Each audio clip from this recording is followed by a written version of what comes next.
আজ থেকে মুর্শিদাবাদে শুরু হবে বাবরি মসজিদ নির্মাণ। হুমায়ুন কবিরের দাবি, মসজিদ নির্মাণে খরচ হবে মোট 50 থেকে 55 কোটি টাকা। ভোটের আগেই বাবরি মসজিদ নিয়ে চড়ছে রাজনীতির পারদ।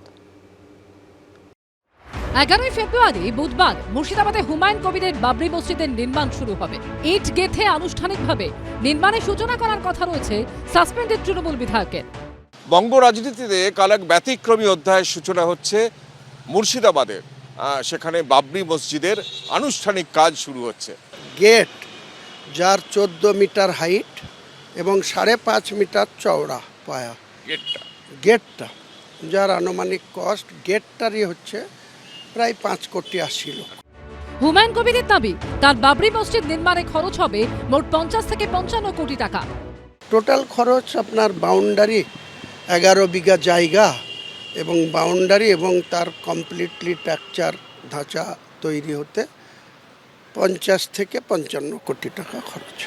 এমনি কতদিন সময় লাগবে? আমার আইডিয়া ছিল 3 বছর, কিন্তু যে কোম্পানিকে আমরা দিয়েছি তারা আমাকে এগ্রিমেন্ট করে দিয়েছে, সাইন করে দিয়েছে কপি, তাতে 2 বছরের মধ্যে কমপ্লিট কারা করছে? এটা কেরলের একটা কনস্ট্রাকশন কোম্পানি। 1992 সালের 6 ডিসেম্বর অযোধ্যায় ভেঙে ফেলা হয়েছিল বাবরি মসজিদ। সেই ঘটনা 3 দশকেরও বেশি সময় পর ফের একবার আলোচনার কেন্দ্রবিন্দুতে হুমায়ুন কবিরের বাবরি মসজিদ। গত বছরের 6 ডিসেম্বর মুর্শিদাবাদের রেজিনগরে বাবরি মসজিদের শিলান্যাস করেন তিনি। ইতিমধ্যেই মাটি পরীক্ষার কাজ হয়ে গেছে, চলছে মাটি কাটা।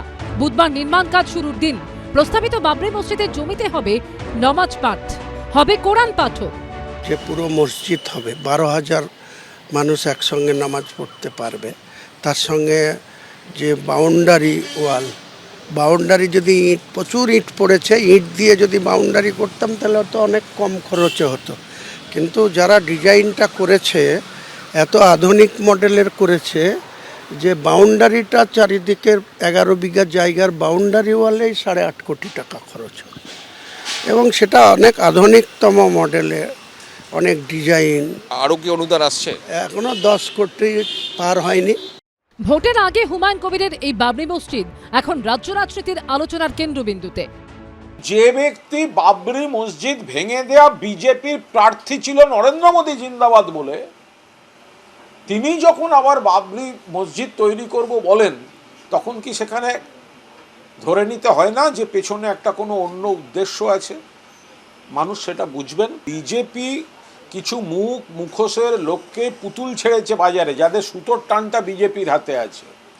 কাউকে বলছে তুমি উগ্র হিন্দুত্ব করো যদি হিন্দুদের কিছু ভোট আনা যায়, আর কাউকে বলছে তুমি উগ্র মুসলিমপন্থী কথা বলো, তাতে যদি মুসলমান সমাজকে বিভ্রান্ত করে কিছু ভোট ওদিকে আনা যায়।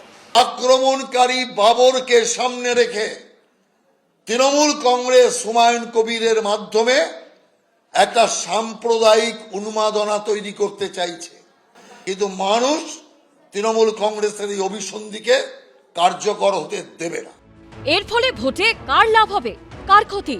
কারা ভোটের জন্য মন্দির মসজিদকে ব্যবহার করছে, কার পেছনে কে আছে, এর স্পষ্ট কোনো উত্তর নেই। কৃষ্ণেন্দু অধিকারী, রাজীব চৌধুরী ও দীপক ঘোষের রিপোর্ট, এবিপি আনন্দ। এবিপি আনন্দ, এগিয়ে থাকে, এগিয়ে রাখে।